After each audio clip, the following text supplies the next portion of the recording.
ಇದಕ್ಕೆ ನೀವು ಔಷಧಿ ಗೊಬ್ಬರ ಹಾಕೋದು, ಭೂಮಿ ಅಗತೆ ಮಾಡೋದು ಏನು ಕೆಲಸ ಇಲ್ಲ. ಈ ಕಾನ್ಸೆಪ್ಟ್ ಏನು ಅಂತ ಹೇಳಿದರೆ ಬೀಜ ಹಾಕೋದು, ಬೆಳೆ ತೆಗೆಯೋದು ಅಂತ. ಮಧ್ಯದಾಗೆ ಮನುಷ್ಯನಿಗೇನು ಕೆಲಸ ಇರೋದಿಲ್ಲ.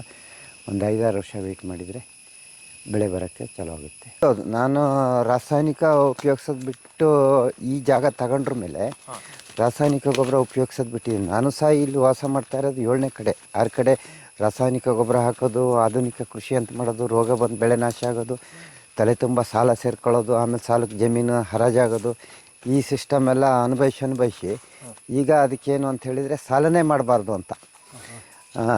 ಭೂಮಿಗೆ ನಾವು ಹಾಕೋಂಥದ್ದು ಹಣ ಕಡಿಮೆ ಇರಬೇಕು, ಸ್ವಲ್ಪ ಪ್ರಮಾಣದ ಹಾಕಿರೋ ಜಾಸ್ತಿ ಬರಬೇಕು ಅಂಥೇಳಿ ಈ ಕೃಷಿನ ಅಳವಡಿಸ್ಕೊಂಡಿರೋದು ನಾನು. ಸರ್ ನಮಸ್ತೆ. ನಮಸ್ತೆ ಸರ್. ನಿಮ್ಮ ಪರಿಚಯ ಮಾಡ್ಕೊಳ್ಳಿ ಸರ್. ನನ್ನ ಹೆಸರು ವಿಜೇಂದ್ರ ಭಟ್ ಅಂಥೇಳಿ. ನಮ್ಮದು ಊರು ಬಂದು ಶಿವಮೊಗ್ಗ ಜಿಲ್ಲೆ ಹೊಸನಗರ ತಾಲೂಕು ಚಿಕ್ಕಜೇನಿ ಅಂತ ಒಂದು ಸಣ್ಣದೊಂದು ಹಳ್ಳಿ. ಇಲ್ಲಿ ಒಂದು 6 ಎಕರೆ ಕೃಷಿ ಮಾಡ್ಕೊಂಡು ಸಣ್ಣದೊಂದು ನರ್ಸರಿ ಮಾಡ್ಕೊಂಡು ಬದುಕ್ತಾಯಿದ್ದೀನಿ. ಓಕೆ, ಯಾವ ಥರ ಕೃಷಿ ಮಾಡ್ತಾಯಿದ್ದೀರಾ ಸರ್?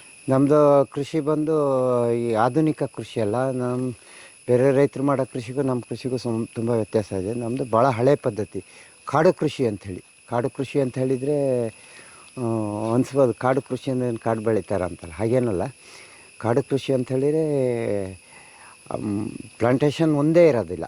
ನೀವು ಅಡಿಕೆ ತೋಟ ಅಂಥೇಳಿದ್ರೆ ಅಡಿಕೆ ಒಂದೇ ಇರ್ತದೆ, ಬಾಳೆ ಅಂದರೆ ಬಾಳೆ ಒಂದೇ ಇರ್ತದೆ, ಬೇರೆ ಬೇರೆ ಹಣ್ಣಿಂದು ಅಂಥೇಳಿದ್ರೆ ಹಣ್ಣು ಒಂದೇ ಇರುತ್ತೆ. ಕಾಡು ಕೃಷಿ ಅಂದರೆ ಕಾಡಾಗಿ ಏನೇನು ಬೆಳೀತದೆಯೋ, ನ್ಯಾಚುರಲ್ ಕಾಡು ಏನು ಇರ್ತದೆಯೋ ಅದೇ ರೀತಿ ಕಾಡು ಮರ ಇರ್ತದೆ, ಕಾಡಿನ ಮಧ್ಯೆ ಅಡಿಕೆ ಮರ ಇರ್ತದೆ, ಅದ್ರ ಮಧ್ಯೆ ಬಾಳೆ ಇರ್ತದೆ, ಕಾಳುಮೆಣಸು, ಕಾಫಿ, ಹೀಗೇ ಮಾಡ್ಕೊಂಡು ಹೋಗೋಂಥದ್ದು ವಿವಿಧ ಥರದ ಸಸ್ಯಗಳು ಬೆಳೆಸೋಂಥದ್ದು ಕಾಡು ಕೃಷಿ. ಇದು ನಾವು ಬೆಳೆಸೋದೇನಲ್ಲ, ನ್ಯಾಚುರಲಾಗಿ ಬೆಳೀತಾ ಇದು. ಈ ಕೃಷಿಲಿ ಏನು ಅಂತ ಹೇಳಿದರೆ ನೀರು ಗೊಬ್ಬರ ಹಾಕೋ ಅವಶ್ಯಕತೆ ಇಲ್ಲ. ನೀರು ಭಾಳ ಕಡಿಮೆ ಸಾಯ್ದಿದ್ದಂಗೆ ಸ್ವಲ್ಪ ನೀರು ಬಿಡೋದು. ಆಮೇಲೆ ಗೊಬ್ಬರದ ಅವಶ್ಯಕತೆ ಏನಿರೋದಿಲ್ಲ.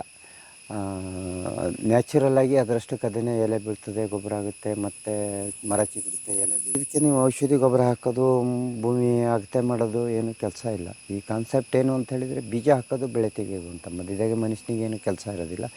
ಒಂದು 5-6 ವರ್ಷ ವೆಯ್ಟ್ ಮಾಡಿದರೆ ಬೆಳೆ ಬರೋಕ್ಕೆ ಚಲೋ ಆಗುತ್ತೆ. ಹಾಂ ಸರ್, ನಿಮ್ಮ ತೋಟ ನೋಡೋಣ ಸರ್. 6 ಎಕರೆ ಇದೆ ಅಲ್ವಾ? ನಮ್ಮದೊಂದು 6 ಎಕರೆ ಲ್ಯಾಂಡ್ ಇದೆ ಸರ್. ಅಂದರೆ ನೀವು ಅವಾಗಿಂದನೂ ರಾಸಾಯನಿಕ ರಹಿತ ಕೃಷಿನೇ ಮಾಡ್ತೀವಿ? ಹೌದೌದು, ನಾನು ರಾಸಾಯನಿಕ ಉಪಯೋಗಿಸೋದು ಬಿಟ್ಟು ಈ ಜಾಗ ತಗೊಂಡ್ರ ಮೇಲೆ ರಾಸಾಯನಿಕ ಗೊಬ್ಬರ ಉಪಯೋಗಿಸೋದು ಬಿಟ್ಟಿದ್ದೀನಿ. ನಾನು ಸಹ ಇಲ್ಲಿ ವಾಸ ಮಾಡ್ತಾ ಇರೋದು 7ನೇ ಕಡೆ. 6 ಕಡೆ ರಾಸಾಯನಿಕ ಗೊಬ್ಬರ ಹಾಕೋದು, ಆಧುನಿಕ ಕೃಷಿ ಅಂತ ಮಾಡೋದು, ರೋಗ ಬಂದು ಬೆಳೆ ನಾಶ ಆಗೋದು, ತಲೆ ತುಂಬ ಸಾಲ ಸೇರ್ಕೊಳ್ಳೋದು, ಆಮೇಲೆ ಸಾಲಕ್ಕೆ ಜಮೀನು ಹರಾಜಾಗೋದು, ಈ ಸಿಸ್ಟಮ್ ಎಲ್ಲ ಅನುಭವಿಸಿ ಈಗ ಅದಕ್ಕೇನು ಅಂತ ಹೇಳಿದರೆ ಸಾಲನೇ ಮಾಡಬಾರ್ದು ಅಂತ. ಭೂಮಿಗೆ ನಾವು ಹಾಕೋಂಥದ್ದು ಹಣ ಕಡಿಮೆ ಇರಬೇಕು, ಸ್ವಲ್ಪ ಪ್ರಮಾಣದ ಹಾಕಿರೋ ಜಾಸ್ತಿ ಬರಬೇಕು ಅಂಥೇಳಿ ಈ ಕೃಷಿನ ಅಳವಡಿಸ್ಕೊಂಡಿರೋದು ನಾನು. ಯಾಕೆ ಅಂತ ಹೇಳಿದರೆ ನಮ್ಮ ಹತ್ರ ಭೂಮಿಗೆ ವಾಪಸ್ ಹಾಕೋಕ್ಕೆ ಹಣ ಇರ್ತಿರಲಿಲ್ಲ. ಅದೇನಾಗ್ತಿತ್ತು ಅಂತ ಹೇಳಿದರೆ, ನೀವು ಆಧುನಿಕ ಕೃಷಿಲಿ ಗೊಬ್ಬರ, ಔಷಧಿ ಇದನ್ನೆಲ್ಲ ಹಾಕಿ ಒಂದು ಸಲ ಭೂಮಿ ಹಾಳು ಮಾಡಿದ್ರಿ ಅಂತ ಹೇಳಿದರೆ, ಈ ವರ್ಷ ಒಂದು ಎಕರೆಗೆ ಒಂದು 5 ಕ್ವಿಂಟಾಲ್ ಗೊಬ್ಬರ ಹಾಕಿದರೆ ಮುಂದಿನ ವರ್ಷ 1 ಕ್ವಿಂಟಾಲಾರು ಜಾಸ್ತಿ ಹಾಕಬೇಕಾಗುತ್ತೆ. ಔಷಧಿನೂ ಅಷ್ಟೇ, ಒಂದು 4-5 ಸಲ ಔಷಧಿ ಹೊಡಿಬೇಕಾಗುತ್ತೆ. ಈ ಖರ್ಚು ಜಾಸ್ತಿ ಆಗ್ತಾ ಹೋಗ್ತದೆ. ಇನ್ಕಮ್, ಭೂಮಿ ಆರೋಗ್ಯ ಹಾಳಾಗೋದ್ರಿಂದ ಇನ್ಕಮ್ ಕಡಿಮೆ ಆಗ್ತಾ ಬರ್ತದೆ. ಹಾಗಾಗಿ ಅದು ಬೇಡ ಅಂಥೇಳಿ ನ್ಯಾಚುರಲ್ಲಾಗಿ ಪ್ರಕೃತಿಲಿ ಹೆಂಗೆ ಬರ್ತದೆಯೋ ಹಾಗೆ ಬರಲಿ ಅಂತ. ಮತ್ತು ಇದೇನು ಹೊಸ ಪದ್ಧತಿ ಯಾರೋ ಕಲಿಸಿದಾರ, ಯಾರೋ ಹೇಳಿದಾರ ಅಂತಲ್ಲ. ನಮ್ಮ ಪ್ರಕೃತಿನ, ಪರಿಸರನ ನೋಡಿದರೆ ನಿಮಗೆ ಏನಾಗುತ್ತೆ ಅಂತ ಹೇಳಿದರೆ, ಪರಿಸರದಾಗೆ ನೀವು ಕಾಡು ನೋಡಿ, ಕಾಡಾಗೆ ಯಾರು ಹೊಂಡ ಹೊಡೆದಿರ್ತಾರೆ, ಯಾರೋ ನೀರು ಹಾಕಿರ್ತಾರೆ, ಏನಿಲ್ಲ, 100 ವರ್ಷ 1000 ವರ್ಷ ಬಾಳಂಥ ಮರಗಳು 100 ಎಕರೆಯಲ್ಲಿ ನ್ಯಾಚುರಲ್ಲಾಗಿ ಬೆಳೆದಿರ್ತವೆ. ಎಷ್ಟೇ ಗಾಳಿ ಬರಲಿ, ಎಷ್ಟೇ ಮಳೆ ಬರಲಿ, ರೋಗ ಬರೋದಿಲ್ಲ, ಗಾಳಿ ಮೀಟ್ ಬೀಳೋದಿಲ್ಲ. ಇದೇ ನಮಗೊಂದು ಪಾಠ. ಅಲ್ಲಿ ಬೆಳೀತದೆ ಅಂದರೆ ನಮ್ಮಲ್ಲಿ ಯಾಕೆ ಬೆಳೆಯಲ್ಲ ಅಂತ. ನಮ್ಮಲ್ಲೂ ಬೆಳೀತದೆ. ಮತ್ತು ನಮ್ಮಲ್ಲಿರೋಂಥ ಬೆಳೆಗಳೇನಿದ್ದಾವೆ, ಭತ್ತ, ಅಡಿಕೆ, ಕಾಫಿ, ಇವೆಲ್ಲ ನೀವು ಮೂಲ ಹುಡುಕ್ತಾ ಹೋಗಿ. ಈ ತಲೆಮಾರು ಹುಡುಕಿದ್ರೆ ಇವೆಲ್ಲ ಕಾಡಿಂದ ಬಂದವು.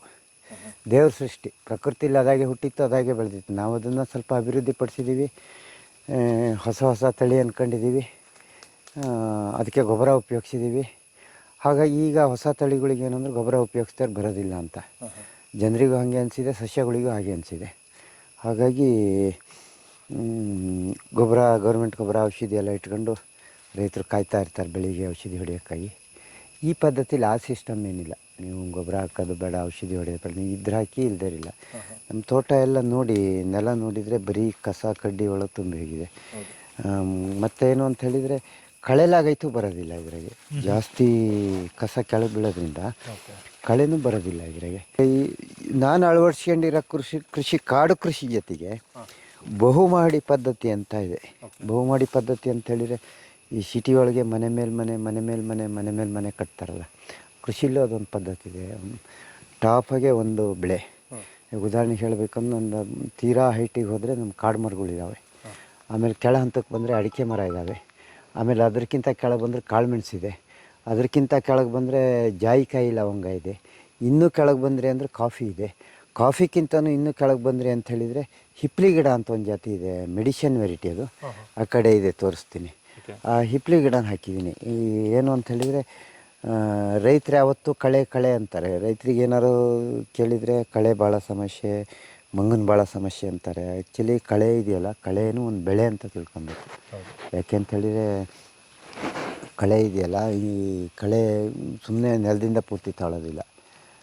ಒಂದಷ್ಟು ಪೋಷಕಾಂಶವನ್ನು ಗಾಳಿಯಲ್ಲಿ ಹೀರ್ಕೊಂಡು ಮತ್ತೆ ಭೂಮಿಗೆ ಸೇರಿಸುತ್ತೆ. ಮತ್ತು ಏನು ಅಂಥೇಳಿದರೆ ನೆಲದ ತೇವಾಂಶನ ಗಾಳಿಗೆ ಆವಿ ಆಗೋಕ್ಕೆ ಬಿಡೋದಿಲ್ಲ. ನೆರಳಿರುತ್ತೆ, ಬೇರಿರುತ್ತೆ. ಇದ್ರ ಜೊತೆಗೆ ಏನು ಅಂಥೇಳಿದರೆ ಇನ್ನೊಂದು ಮೈನ್ ಅಂಥೇಳಿದರೆ ಮಲೆನಾಡು ತೋಟಗಳಲ್ಲಿ ನೀವು ಮಳೆ ಬಂತು, ಮಳೆಗಾಲ ಮುಗಿಯಲಿವರೆಗೆ ತೋಟದಿಂದ ಹೊರಗೆ ಹೋಗೋ ನೀರು ಕೆಂಪು ಹೋಗ್ತಾ ಇರ್ತದೆ.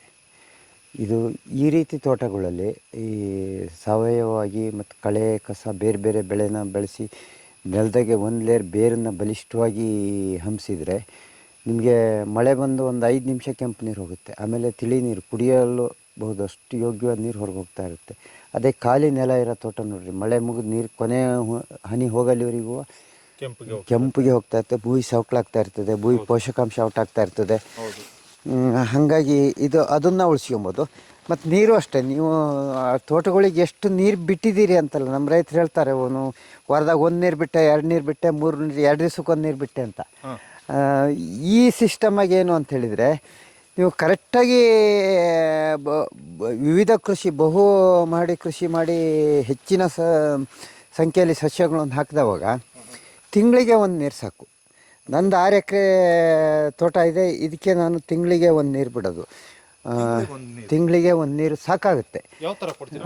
ನಮ್ಮದೆಲ್ಲ ಸ್ಪ್ರಿಂಕ್ಲರ್ಗಳಿದ್ದಾವೆ, ನೀರು ಬಿಡೋಕ್ಕೆ ಸ್ಪ್ರಿಂಕ್ಲರ್ ಮಾಡ್ಕೊಂಡಿದ್ದೀನಿ. ಬೋರು ಮೋಟ್ರುಗಳಿದ್ದಾವೆ.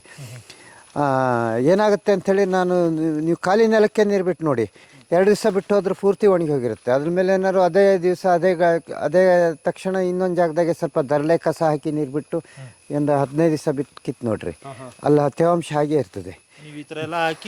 ಹೌದೌದು, ಆ ಥರ ಎಲ್ಲ ಹಾಕಿ ನೀರು ಕೊಡಬೇಕು. ಮತ್ತು ಈ ಅಡಿಕೆ ಮರಕ್ಕೆಲ್ಲ ಬುಡ ಬಿಡಿಸೋದು, ಬೇಸಾಯ ನೆಲ ಕಿತ್ತಾಕಿ ಬೇರೆಲ್ಲ ಕಡ್ದು ಬೇಸಾಯ ಮಾಡೋ ಪದ್ಧತಿ ಇಲ್ಲ. ನಮ್ಮದೇನಿದ್ರು ಇದೇ ಥರ ಎಲ್ಲೆಲ್ಲಿ ಜಾಗಿದೆಯೋ ಅಲ್ಲಲ್ಲಿ ನಮ್ಮ ಹತ್ರ ಸಾವಯವ ಏನು ಉಳಿತಿದೆ ಇಲ್ಲ, ಏನು ಮಾಡೋ ಅವಶ್ಯಕತೆ ಇಲ್ಲ. ಹಾಗೆ ಹಾಕಿದ್ರೆ ಸಾಕಾಗುತ್ತೆ. ಅಲ್ಲಲ್ಲಿ ಹಾಕ್ತಾ ಹೋದ್ರೆ ಸಾಕು. ಅಡಿಕೆ ಮಣ್ಣು ಬುಡಕ್ಕೆ ಹಾಕಬೇಕು ಅಂತಿಲ್ಲ. ಈ ಮಧ್ಯ ಜಾಗ ಎಲ್ಲಿದೆಯೋ ಅಲ್ಲಿ ಹಾಕಿದ್ರೆ ಸಾಕು. ಯಾಕೆ ಅಂತೇಳಿದರೆ ಬೇರೆ ಬೇರೆ ವಿವಿಧ ಬೆಳೆ ಇಟ್ಟಾಗ ನಿಮಗೆ ಖಾಲಿ ಜಾಗ ಅನ್ನೋದೇ ಇರೋದಿಲ್ಲ. ಒಂದು ಅಡಿಕೆ 2 ಅಡಿಕೆ ಮರದ ಮಧ್ಯೆ ಒಂದು ಕಾಫಿ ಗಿಡ ಇರುತ್ತೆ, ಇಲ್ಲ ಒಂದು ಜಾಯಿಕಾಯಿ ಇರುತ್ತೆ, ಇಲ್ಲ ಒಂದು ಲವಂಗ ಇರ್ತದೆ, ಇಲ್ಲ ಅಂದ್ರೆ ಒಂದು ಕಿತ್ತಲೆ ಲಿಂಬೆ ಮುಸುಂಬೆ ಯಾವುದೋ ಒಂದು ಇರ್ತದೆ. ಹಾಗಾಗಿ ನಿಮ್ಗೆ ಎಲ್ಲಿ ಹಾಕಿದರೂ ಎಲ್ಲ ಸಸ್ಯಕ್ಕೂ ಗೊಬ್ಬರ ಬೇಕಾಗುತ್ತೆ, ಎಲ್ಲ ಸಸ್ಯಗಳು ಹಂಚಿ ತಿನ್ಕೊಳ್ತವೆ. ಮತ್ತು ಈ ಬೇರೆ ಬೇರೆ ಬೆಳೆ ಮಾಡಬೇಕು ಅಂತೇಳಿದರೆ ಆಗಲೂ ಸಹ ಒಂದು ತಿಳುವಳಿಕೆ ಬೇಕಾಗುತ್ತೆ. ಈ ಕಾಂಪಿಟೇಷನ್ ಬೆಳೆಗಳಿರ್ತವೆ, ಕಾಂಬಿನೇಷನ್ ಬೆಳೆಗಳಿರ್ತವೆ. ಕಾಂಪಿಟೇಷನ್ ಬೆಳೆಗಳು ಅಂತೇಳಿ ಯಾವ್ದು ಬರ್ತವೆ ಅಂದರೆ ಅಡಿಕೆ ತೆಂಗು ಕಾಂಪಿಟೇಷನ್ ಬೆಳೆ. ಹಾಕಿದರೆ ಯಾವ್ದಾದ್ರು ಒಂದು ಬೆಳೆ ಕೈ ಕೊಡ್ತದೆ. ಅದೇ ಅಡಿಕೆ ಒಳಗೆ ನೀವು ಕಾಫಿ ಇರ್ಬೋದು, ಜಾಯಿಕಾಯಿ ಇರ್ಬೋದು, ಲವಂಗ ಇರ್ಬೋದು, ಏಲಕ್ಕಿ ಇರ್ಬೋದು, ಬಾಳೆ ಇರ್ಬೋದು, ಕಿತ್ತಲೆ, ಲಿಂಬೆ, ಮೂಸುಂಬೆ, ಕೋಕೋ ಇವೆಲ್ಲ ಕಾಂಪಿಟೇಷನ್ ಬೆಳೆಯಲ್ಲ ಅಡಿಕೆಗೆ. ಇವೇನಿದ್ರು ಇರೋ ಗಾಳಿ ಬೆಳಕು ಬಿಸಿಲಿಗೆ ಹೊಂದಾಣಿಕೆ ಮಾಡ್ಕೊಂಡು ಬೆಳೆಯ ಕಾಫಿ ನೆರಳಿನ ಬೆಳೆ ಅದು ಕಾಂಬಿನೇಷನ್ ಬೆಳೆ. ಅದು ಅಡಿಕೆ ತೋಟದೊಳಗೆ ಬರ್ತದೆ, ಅಡಿಕೆಗೆ ಮ್ಯಾಚ್ ಆಗೋಂಥ ಬೆಳೆಗಳು. ಮತ್ತು ಏನು ಅಂತ ಹೇಳಿದರೆ ನಿಮಗೆ ರೂಟ್ ಹೋಗೋ ಸಿಸ್ಟಮು ಬೇರೆ ಇರ್ತದೆ. ನೀವು ಇದೇನಾದರೂ ಮಾಡಿದರೆ ಅಡಿಕೆ ಬೇರೆ ಹೋಗೋ ವ್ಯಾಪ್ತಿ ಬೇರೆ, ಕಾಫಿ ಬೇರೆ ಹೋಗೋ ವ್ಯಾಪ್ತಿ ಬೇರೆ, ಕಾಫಿ ತಗೊಳ್ಳೋ ಪೋಷಕಾಂಶ ಬೇರೆ, ಅಡಿಕೆ ತಗೊಳ್ಳೋ ಪೋಷಕಾಂಶಗಳು ಸ್ವಲ್ಪ ವ್ಯತ್ಯಾಸ ಇರ್ತದೆ. ಸಾರಜನಕ, ರಂಜಕ, ಪೊಟ್ಯಾಷಿಯಂ ಎಲ್ಲವೂ ತಗೊಳ್ತವೆ, ಆದರೆ ತಗೊಳ್ಳೋ ಪ್ರಮಾಣದಾಗೆ ವ್ಯತ್ಯಾಸ ಇರ್ತದೆ. ಹಾಗಾಗಿ ನೀವು ಈ ರೀತಿ ಕೃಷಿ ಮಾಡಿದರೆ ರೈತನಿಗೆ ಸುಲಭದಾಗೆ ತೋಟನ ನಿರ್ವಹಣೆ ಮಾಡ್ಬೋದು. ಮತ್ತು ಭಾಳ ಏನು ನಿಮಗೆ ಲೇಬರ್ ಏನು ಅವಶ್ಯಕತೆ ಇರೋದಿಲ್ಲ. ಈಗ ಕಾಡು ಮರಗಳ ಜೊತೆಯಲ್ಲೇ ನೀವು ಅಡಿಕೆ ಬೆಳೆಸಿದ್ದೀರಾ? ಹೌದು, ನಮ್ಮದು ಕಾಡು ಮರನ ಜೊತೆಗೆ ಅಡಿಕೆ ಇದೆ, ದೀವಲ್ಸು ಅಂತಾರೆ, ಇದಿದೆ ನೋಡಿ. ಆ ಕಡೆ ಲವಂಗ ಇದೆ. ಹಾಂ, ಲವಂಗ ಇದೆ. ಇನ್ನು ಸ್ವಲ್ಪ ಕೆಳಗೆ ಹೋದರೆ ಕಾಫಿ ಗಿಡ ಇದಿದೆ, ಕಿತ್ಲೆ ಲಿಂಬೆ ಮುಸುಂಬೆ ಇದೆ, ರಂಬಟನ್ ಇದೆ, ಮ್ಯಾಂಗಸ್ಟಿನ್ ಇದೆ, ಎಗ್ ಫ್ರೂಟ್ ಇದೆ, ಬಟರ್ ಫ್ರೂಟ್ ಇದೆ. ಎಲ್ಲ ಬೆಳೆ ನಮಗೇನು ತಿನ್ನಕ್ಕೆ ಬೇಕೋ ಅಷ್ಟು ಬೆಳೆನೂ ಮಾಡ್ಕೊಂಡಿದ್ದೀನಿ. ಬಾಡ್ರಿಗೆಲ್ಲ ತೆಂಗು ಹಾಕ್ಕೊಂಡಿದ್ದೀನಿ. ತೆಂಗಿನ ಮರ ಇದ್ರೆ ಅಡಿಕೆ ಗಿಡ ಚೆನ್ನಾಗಿ ಬರುತ್ತೆ ಅಂತ ನಿಮಗೆ ಏನು ಅನ್ನಿಸ್ತಾ ಇಲ್ಲ? ಇದು ಇಲ್ಲ, ಹೇಳ್ತಾರೆ ಭಾಳ ನೆರಳಾದರೆ ಅಡಿಕೆ ಬರೋದಿಲ್ಲ, ಮತ್ತು ಸ್ವಲ್ಪ ಬೈಲಿರಬೇಕು ಹಾಗೆ ಹೇಳ್ತಾರೆ. ಅದೇನು ಪೂರ್ಣ ಸುಳ್ಳು ಅಂತ ಹೇಳಲ್ಲ ನಾನು. ಯಾಕೆ ಅಂತ ಹೇಳಿದರೆ ಸ್ವಲ್ಪ ಇಳುವರಿ ಕಡಿಮೆ ಆಗ್ಬೋದು. ಆದರೆ ಏನು ಅಂತ ಹೇಳಿದರೆ ನಮ್ಮದು ಅಡಿಕೆಯಲ್ಲಿ ಏನು ಇಳುವರಿ ಕಡಿಮೆ ಆಗ್ತದೆಯೋ, ಅಡಿಕೆಯಲ್ಲಿ ಒಂದು 5% ಇಳುವರಿ ಕಡಿಮೆ ಅಂತ ಇಟ್ಕೊಳ್ರಿ. ಕೆಳಗೊಂದು 25% ಬೇರೆ ಇನ್ಕಮ್ ಬಂದಿರುತ್ತೆ. ಕಾಫಿ ಗಿಡ ಇರುತ್ತೆ, ಜಾಯಿಕಾಯಿ ಇರುತ್ತೆ, ಲವಂಗ ಇರ್ತದೆ, ಎಲ್ಲ ಇರ್ತದೆ. ಇನ್ನು ಕಾಡು ಮರಕ್ಕೆಲ್ಲ ನೋಡಿ ಇದು ಬಿಟ್ಟಿದ್ದೀನಿ, ಕಾಳು ಮೆಣಸಿನ ಬಿಟ್ಟಿದ್ದೀನಿ. ಅದೊಂದು ಸ್ವಲ್ಪ ಅಡಿಕೆ ನನಗೊಂದು 1,000 ರೂಪಾಯಿ 2,000 ರೂಪಾಯಿ ಅಡಿಕೆ ಕಡಿಮೆ ಮಾಡ್ಬೋದು ಅದು ಮರ ಇರೋದ್ರಿಂದ. ಆದರೆ ಒಂದು 3,000-4,000 ರೂಪಾಯಿ ಗೊಬ್ಬರ ಮಾಡ್ತದೆ. ಆ ಮನ್ನಾಗ ಒಂದು 1,500 ರೂಪಾಯಿದು ಕಾಳು ಮೆಣಸು ಸಿಗ್ತದೆ ನೋಡಿ. ಅದೇ ಹಾಂ, ನೋಡಿ ನೆಲ ಎಲ್ಲ ಎಷ್ಟು ಕ್ಲೀನಾಗಿದೆ. ಹಾಂ, ಕ್ಲೀನಾಗಿದೆ. ಅಲ್ಲ, ನಾ ಹೇಳೋದು ಕಳೆ ಇಲ್ಲ ಅಂತ, ಕಳೆ ಇಲ್ಲ ಅಂತ. ಹಾಂ, ಹೊದಿಕೆ ಇರೋದ್ರಿಂದ ನೋಡಿ. ಹೇಳ್ತಾರೆ ಕಳೆ ಹೊಡೆದಪ್ಪ ಅಂತ. ಬೇರೆಯವರಿಗೆ ಕ್ಲೀನ್ ಅಲ್ಲ, ಹಾಗಿದ್ರೆ ನಮಗೆ ಕ್ಲೀನ್. ಆ್ಯಕ್ಚುಲಿ ಭೂಮಿ ಹಾಗೇ ಇರಬೇಕು, ಮೇಲ್ಗಡೆ ಮಲ್ಚಿಂಗ್ ಬೇಕು. ಹಾಂ, ಮಲ್ಚಿಂಗ್ ಇಲ್ಲ ಅಂತ ಹೇಳಿದರೆ ಚೆನ್ನಾಗಿ ಬರೋದಿಲ್ಲ.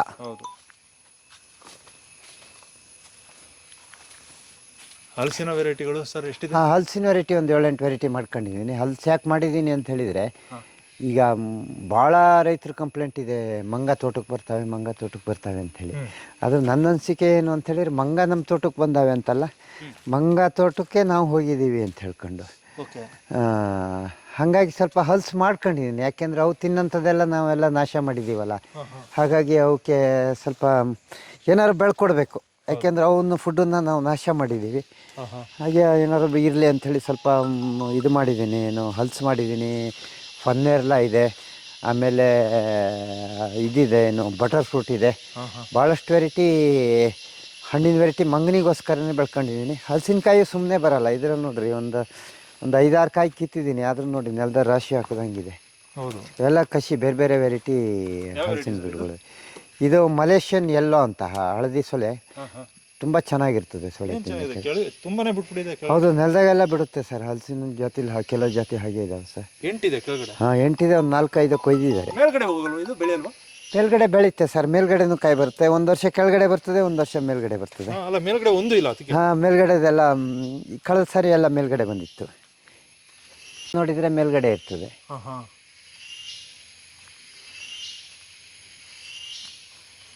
ಹಾಗೆ ಬನ್ನಿ, ಹೀಗೆ ತೋರಿಸ್ತೀನಿ ನಿಮಗೆ. ಇನ್ನೊಂದು ಹೇಳಿದೆ ನಾನು, ಕಳೆ ಬದಲಿಗೆ ಬೆಳೆ ಅಂತ. ಅದು ನಮ್ಮಲ್ಲಿದೆ ನೋಡಿ. ಕಳೆ ಬದಲಿಗೆ ಬೆಳೆ. ಈಗ ಸುಮ್ಮನೆ ಕಾಡು ಕಳೆ ಬೆಳ್ಕೊಂಡಿರುತ್ತಲ್ಲ, ಅದ್ರ ಬದಲಿ ಹಿಪ್ಲಿ ಗಿಡ ಇದೆ. ಎಷ್ಟು ನಿಮ್ಮ 99% ನರಳಿದ್ರೂ ತುಂಬ ಚೆನ್ನಾಗಿ ಬರ್ತದೆ. ಮತ್ತೇನು ಅಂತ ಹೇಳಿದರೆ, ನೆಲ ಫುಲ್ಲು ಮಲ್ಚಿಂಗ್ ಮಾಡ್ತದೆ, ತೀರಾ ಎತ್ತರ ಬಂದು ಹಳ ಆಗೋದಿಲ್ಲ. ಮತ್ತು ಅಕ್ಟೋಬರಿಗೆ ನೀವು ಒಂದು ಸಲ ಕೊನೆ ತೆಗಿಬೇಕಾದ್ರೆಲ್ಲ ವೀಡ್ ಕಟ್ರಾಗ ಹೊಡ್ಕೊಂಡು ಕ್ಲೀನ್ ಮಾಡ್ಕೊಂಡ್ರೆ ಮತ್ತೆ ಒಂದು 2ನೇ ನಾಟಿ ಮಾಡಬೇಕಾಗಿದ್ದಿಲ್ಲ. ಅದ್ರ ಸಣ್ಣ ಸಣ್ಣ ತಂತು ಬೇರುಗಳೆಲ್ಲಿದೆ ಅಲ್ಲಿ ಗಿಡ ಆಗುತ್ತೆ. ಈ ವರ್ಷ ಒಂದು ಸ್ವಲ್ಪ ಇದೆ, ಮುಂದಿನ ವರ್ಷ ಜಾಸ್ತಿ ಆಗುತ್ತೆ. ನೀವು ಅದು ಎಷ್ಟು ಕಟ್ ಮಾಡ್ತೀರೋ ಅಷ್ಟು ಜಾಸ್ತಿ ಆಗ್ತಾ ಬರ್ತದೆ. ಗಿಡ ಹಾಕೊಂಡಿರೋ ಕಾರಣ ಅದು ಕೊಯ್ದರೆ 3,000-4,000 ರೂಪಾಯಿ ಇದೆ ಡ್ರೈ. ಎಕರೆಗೆ ಒಂದು 4 kg 5 kgವರೆಗೆ ಮಾಡ್ಬೋದು. ಅಂದರೆ ಕೊಯ್ಯೋಕ್ಕೆ ಈಗಿನ ಲೇಬರ್ ಇದ್ರಾಗೆ ವರ್ಕೌಟ್ ಆಗೋಲ್ಲ. ಅಷ್ಟು ರೇಟ್ ಇದ್ದ ತಕ್ಷಣ ಜನರಿಗೆ ಅನ್ಸ್ಬೋದು, ಏನಪ್ಪ ನಾವು ಒಂದು 2 ಎಕರೆ ಹಿಪ್ಲಿ ಹಾಕ್ಕೊಂಬಿಡೋಣ ಅಂತ. ಹಾಗಲ್ಲ, ಅದು ಕೊಯ್ಯೋಕ್ಕೆ ತುಂಬ ಕೆಲಸ ಇದೆ. ಅದರಿಂದ ಲಾಭ ಅಂತ ಹೇಳಿದರೆ, ಟೈಮ್ ಇದ್ದರೆ ಮನೇಲಿ ಹೆಣ್ಮಕ್ಳಿದ್ರೆ ಕೊಯ್ಕೊಬೋದು. ಇಲ್ಲ ಅಂತಾದರೆ ನಿಮ್ಮ ತೋಟಕ್ಕೆ ಕಳೆನ ಕಂಟ್ರೋಲ್ ಮಾಡ್ತದೆ. ಮತ್ತು 2ನೇದಾಗಿ ಗೊಬ್ಬರನೂ ಆಗ್ತದೆ. ನೋಡಿ ಎಷ್ಟು ದಟ್ಟವಾಗಿ ಹಬ್ಬಿದೆ ನೋಡಿ. ನಾನು ಸ್ವಲ್ಪ ತಂದು ಹಾಕಿದ್ದೆ ಇದರಿಂದ, ಇಲ್ಲಿ ಮೂಡುಬಿದ್ರೆಯಿಂದ. ಅದೀಗ ನಮ್ಮ ತೋಟ ತುಂಬ ಆಗಿದೆ.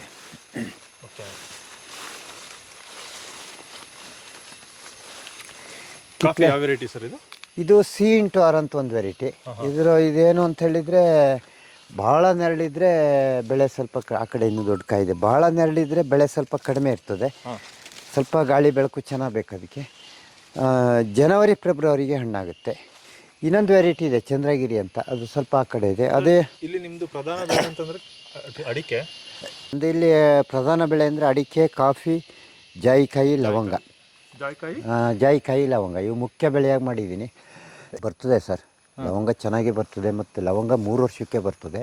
ಲವಂಗದ ಸಮಸ್ಯೆ ಏನು ಅಂತ ಹೇಳಿದರೆ ಮಾರ್ಕೆಟಾಗಿ ಒಳ್ಳೆ ರೇಟ್ನಿ ಬೆಲೆ ಸಿಗ್ತಾ ಇಲ್ಲ. ಭಾಳ ಕಡಿಮೆ ರೇಟು, ಲವಂಗದ ರೇಟು ಭಾಳ ಕಡಿಮೆ ಇದೆ. ಜಾಯಿಕಾಯಿ ಇದೆಲ್ಲ ಲಾಭ ಇದೆ. ಕಾಫಿ ಎಲ್ಲ ಲಾಭ ಇದೆ. ಕಾಫಿ ಎಲ್ಲ ಲಾಭ ಇದೆ. ಮತ್ತು ಟೈಮ್ ಇದ್ದಾವಾಗ ಕೆಲಸ ಮಾಡ್ಕೊಳ್ಳೋಂಥದ್ದು. ಅದಕ್ಕೇನು ಅದಕ್ಕಾಗೆ ಮೀಸಲು ಟೈಮ್ ಅಂತಿಲ್ಲ. ಅವೆಲ್ಲ ನಮ್ಮದು ಪಾರ್ಟ್ ಟೈಮ್ ಇರುತ್ತಲ್ಲ, ಆಗ ಎಲ್ಲ ಹಾರ್ವೆಸ್ಟಿಂಗ್ ಮಾಡ್ಕೊಬೋದು. ಮತ್ತೆಲ್ಲ ನೆಲದಾಗ ನಿಂತ್ಕೊಂಡೇ ಮಾಡೋಂಥದ್ದು. ನೀವು ಮೇಲೆ ಮರ ಹತ್ಬೇಕು, ಹೌದು, ಕಾಯಿ ಕೊಯ್ಬೇಕು ಅಂತ ಏನಿಲ್ಲ. ನೆಲದಾಗ ನಿಂತ್ಕೊಂಡು ನಾವೇ ಕೊಯ್ಕೊಂಡು ಒಂದು ಬುಟ್ಟಿ ಇಟ್ಟು ಮನೆ ತಗೊಂಡೋಗ್ಬಿಡ್ಬೋದು. ಇದು ಬರೀ ಏನು ಎಲೆ ಹಾಕಿರೋದ ಇಲ್ಲ ಏನಾದ್ರು ಬೇರೆ ಗೊಬ್ಬರ? ಇಲ್ಲ, ಅದು ಅದೇನು ಮಾಡ್ತೀವಿ ಅಂದರೆ ನಮ್ಮಲ್ಲಿ ಮಲೆನಾಡಾಗ ಒಂದು ಪದ್ಧತಿ ಇದೆ, ದನಗಳಿಗೆ ಹಾಸಿಗೆ ಹಾಕ್ಕೊಡೋದು. ಯಾಕೆಂದರೆ ಅದೇ ಸಿಸ್ಟಮ್ಮ ಬೆಳೆದಿರ್ತಾವೆ. ಸಣ್ಣ ಕರದಿಂದನೂ ಅದೇ ಹಾಸಿಗೆ ಮೇಲೆ ಮನೆಗೆ ಅಭ್ಯಾಸ ಆಗಿರುತ್ತೆ. ಒಂದಷ್ಟು ರೈತರ ಅನುಕೂಲ ಇದ್ದರು ಒಣ ಎಲೆನೆಲ್ಲ ಸ್ಟಾಕ್ ಮಾಡ್ಕೊಂಡಿರ್ತಾರೆ. ಇದ್ದವ್ರು ಸೊಪ್ಪು ತಂದು ಹಾಕ್ತಾರೆ. ಪ್ರತಿ 10 ದಿವಸ 15 ದಿವಸಕ್ಕೊಂದು ಸಲ ಅದನ್ನೆಲ್ಲ ಎಳೆದು ಹೊರಗಡೆ ಹಾಕಿ ಕೊಟ್ಟಿಗೆಯಿಂದ ಹೊರಗೆ ಹಾಕ್ತಾರೆ. ಅದು ಗೊಬ್ಬರ ಆಗಿರುತ್ತೆ. ಅದನ್ನು ತಂದು ಅಡಿಕೆ ತೋಟಗಳಿಗೆ, ಭತ್ತ ಬೆಳೆಯ ಪ್ರದೇಶಗಳಲ್ಲಿ ಉಪಯೋಗಿಸ್ತಾರೆ. ಬಟರ್ ಫ್ರೂಟ್ ಹಾಕಿದ್ದೀನಿ, ಇದೆ ನೋಡಿ ಸರ್, ಇದು ಬಟರ್ ಫ್ರೂಟ್ ಮರನೇ. ಬಟರ್ ಫ್ರೂಟಿನ ಸಮಸ್ಯೆ ಏನು ಅಂತ ಹೇಳಿದರೆ ಇಷ್ಟು ನೆರಳಿನ ಬೆಳೆಯಲ್ಲ ಅಂದ್ಕೊಂಡಿದ್ದೀನಿ. ಯಾಕೆ ಅಂತ ಹೇಳಿದರೆ ಮರ ಒಂದು 10 ಅಡಿ 15 ಅಡಿ ಹೋಗ್ತದೆ. ಈ ಕಾಂಡ ನೋಡಿ ಬೆಳೆಯಲ್ಲ 3 ವರ್ಷಕ್ಕೆ. ಇದು ಸ್ವಲ್ಪ ಕಾಯಿ ಎಲೆ ವಜಿಗೆ ಪ್ರತಿ ವರ್ಷ ಮುರ್ಕೊಂಬೀಳುತ್ತೆ ಮರ. ಭಾಳ ಇದು ಸಾಫ್ಟ್ವುಡ್, ಇದು ಮುರ್ಕೊಂಬೀಳುತ್ತೆ. ಸ್ವಲ್ಪ ಬಿಸಿಲಾಗಿದ್ದರೆ ಸ್ವಲ್ಪ ಗಿಡ ಹಾರ್ಡ ಬರುತ್ತೆ ಅಂತ ಕಾಣುತ್ತೆ. ಇದೆ ನನ್ನ ಹತ್ರ ಒಂದು 50-60 ಗಿಡಗಳು ಇದ್ದಾವೆ ಬಟರ್ ಫ್ರೂಟು. ಅದೇನು ಅಷ್ಟೇನು ಗ್ರೋತ್ ಇಲ್ಲ. ಗಿಡ ಬೆಳೀತದೆ, ಚೆನ್ನಾಗಿ ಎತ್ತರ ಹೋಗ್ತದೆ, ಕಾಯಿ ಬರ್ತದೆ, ಎಲ್ಲ ಸರಿ. ಆದರೆ ಏನು ಅಂತ ಹೇಳಿದರೆ ಮರ ನಿಲ್ಲೋದಿಲ್ಲ. ಸ್ವಲ್ಪ ಕಾಯಿ ಬೆಳೆದ ಕೂಡಲೇ ಮುರ್ಕೊಂಬಿದ್ಬಿಡುತ್ತೆ. ಮತ್ತು ನೆರಳು ಜಾಸ್ತಿ ಇದ್ದಲ್ಲಿ ನಿಮ್ದು ಯಾವುದೇ ಗಿಡ ಇರ್ಬೋದು, 10 ಅಡಿ 15 ಅಡಿ 20 ಅಡಿವರೆಗೆ ಹೋಗುತ್ತೆ. ನಮ್ಮ ರಂಬಟನ್ ಮರಗಳೆಲ್ಲ 20-25 ಅಡಿ ಹೈಟ್ ಹೋಗಿದ್ದಾವೆ. ಆ್ಯಕ್ಚುಲಿ ಅದಷ್ಟು ಹೈಟ್ ಹೋಗೋದಿಲ್ಲ. ಒಂದು 7 ಅಡಿ 8 ಅಡಿ ಅದು ಲಿಮಿಟ್ ಆಗಬೇಕು, ಹೋಗೋದಿಲ್ಲ. ಇದು ಜಾಯಿಕಾಯಿ ಮರ ನೋಡಿ, ಅದೊಂದು ಹೆಚ್ಚು ಕಮ್ಮಿ ಒಂದು 15 ವರ್ಷದ ಮರ. ಫಸಲು ಬರ್ತಾ ಒಂದು 7-8 ವರ್ಷ ಆಯಿತು.